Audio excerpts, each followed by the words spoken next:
Haleluya, haleluya, Yesu Kristo ashimwe. Ndabashuhuje mu izina rya Yesu Kristo, abo tubana mu mwanya wo gusenga gushimira Imana buri gitondo, aho uherereye hose ndagusuhuje mu izina rya Yesu Kristo, izina ry'Imana yacu rihabwa icyubahiro. Dushimiye Imana izinze ijoro ikazingura amanywa, dushimiye intwari ku rugamba, dushimiye Imana itabura uko ibigenza, dushimiye Imana turwara ikadukiza. Imana ishimwe, Imana ihabwa icyubahiro. Aka kanya nyemerera twongere dusengera mu ijambo. Impamvu nkunda gusoma ijambo, ngira ngo iryo jambo uryiriranwe, urigire iryawe, uritekerezeho ndetse unasenga Imana umwuka wera arigusobanurire kurenza uko njye narigusobanuriye. Rero muri iki gitondo, aho uri hose ngusabiye umugisha. Uri inshuti nziza, uri mwene data muzima, kuko tubana mu bihe byo gusenga Imana.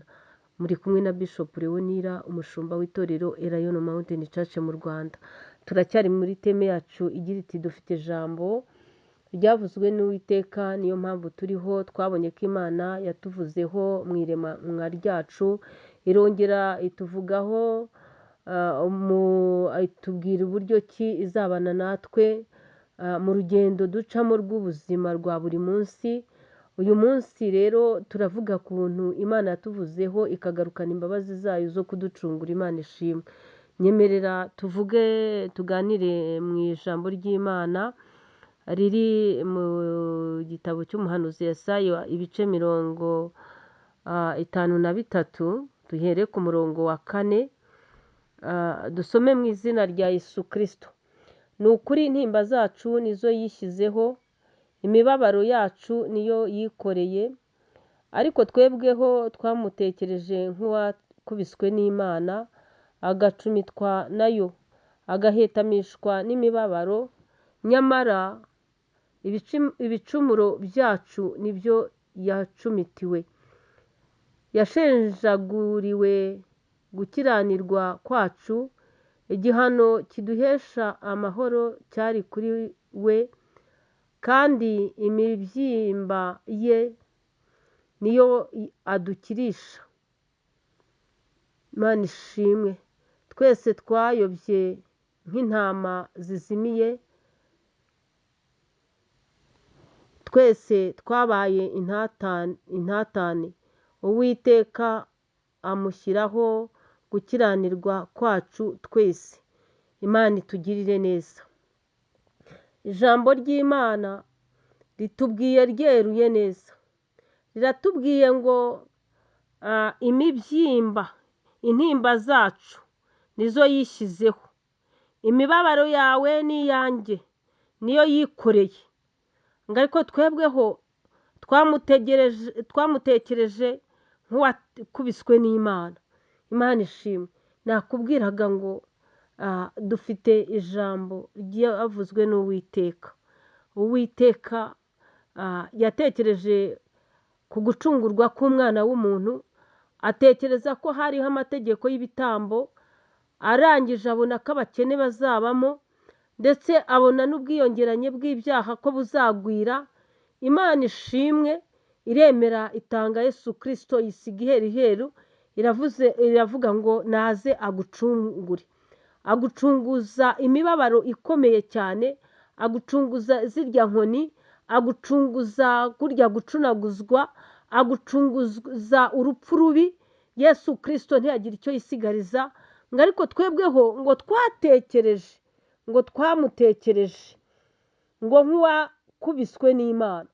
Twe twatekereje yuko Yesu Kristo yakubiswe n'Imana ari ibyaha bye, ari ibihano yari akwiye. Nyamara ngo intimba zacu, Imana ishimwe, intimba zacu nizo yishyizeho, intimba zacu nizo yishyizeho.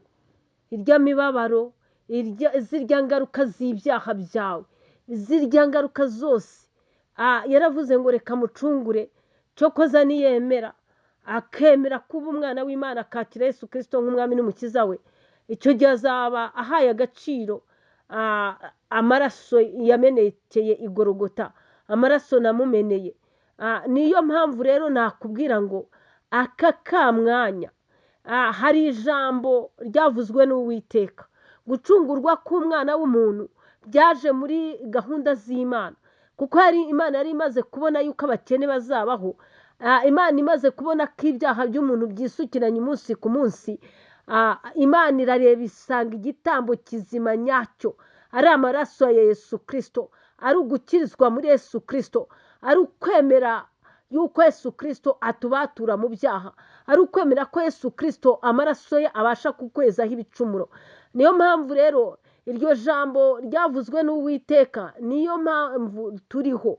Amaze kuvuga atya aya magambo ngo mbese twebweho abantu benshi ntabwo bigeze baha agaciro ibyo kuba baracunguwe. Reka da, ngo nyamara ibicumuro byacu nibyo yacumitiwe, yashenjaguriwe.